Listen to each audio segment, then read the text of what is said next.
ಒಂದು ಸಣ್ಣ ಹಸಿರು ಹಳ್ಳಿ ಇತ್ತು. ಸುತ್ತಲೂ ಹೊಲಗಳು, ಮರಗಳು, ತುಂಬಾ ಶಾಂತಿಯ ವಾತಾವರಣ. ಎಲ್ಲರೂ ಒಂದೇ ಕುಟುಂಬದ ಹಾಗೆ ಬಾಳುತ್ತಿದ್ದರು. ಪ್ರತಿ ಬೆಳಗ್ಗೆ ಹಕ್ಕಿಗಳು ಹಾಡುತ್ತಿದ್ದವು. ರೈತರು ತಮ್ಮ ಹೊಲಗಳಿಗೆ ನಡೆಯುತ್ತಿದ್ದರು. ಆ ಹಳ್ಳಿಯಲ್ಲಿ ರವಿ ಎಂಬ ಒಬ್ಬ ಒಳ್ಳೆಯ ಹುಡುಗ ಇದ್ದ. ಅವನು ಮನೆಯಲ್ಲಿ ಅಪ್ಪ ಅಮ್ಮನಿಗೆ ಸಹಾಯ ಮಾಡುತ್ತಿದ್ದ. ವೃದ್ಧರಿಗೆ ನೀರು ತಂದುಕೊಡುತ್ತಿದ್ದ. ದೊಡ್ಡ ಆಲದ ಮರದ ಕೆಳಗೆ ಗೆಳೆಯರ ಜೊತೆ ಸಂತೋಷದಿಂದ ಆಟವಾಡುತ್ತಿದ್ದ.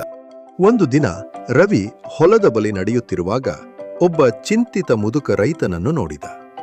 ಆ ರೈತನ ಸಣ್ಣ ಕರು ಕಾಡಿನೊಳಗೆ ಓಡಿ ಹೋಗಿತ್ತು. ಆದರೆ ಅವನಿಗೆ ಹುಡುಕಲು ತುಂಬಾ ಸುಸ್ತಾಗಿತ್ತು. ರವಿ ಧೈರ್ಯದಿಂದ ಕರುವನ್ನು ಹುಡುಕಲು ಕತ್ತಲೆಯ ಕಾಡಿನೊಳಗೆ ಹೊರಟ. ಸ್ವಲ್ಪ ಹೊತ್ತು ಹುಡುಕಿದ ನಂತರ ಒಂದು ಸಣ್ಣ ನದಿಯ ಬಳಿ ಮೆಲ್ಲನೆ ಅಂಬಾ ಎಂಬ ಸದ್ದು ಕೇಳಿಸಿತು. ಕರು ಪೊದೆಗಳ ನಡುವೆ ಸಿಕ್ಕಿಕೊಂಡಿತ್ತು. ರವಿ ಎಚ್ಚರಿಕೆಯಿಂದ ಕರುವನ್ನು ಬಿಡಿಸಿ ನಿಧಾನವಾಗಿ ಹಳ್ಳಿಗೆ ವಾಪಸ್ ತಂದ. ಮುದುಕ ರೈತ ಕಣ್ಣೀರಿನಿಂದ ರವಿಗೆ ಧನ್ಯವಾದ ಹೇಳಿದ.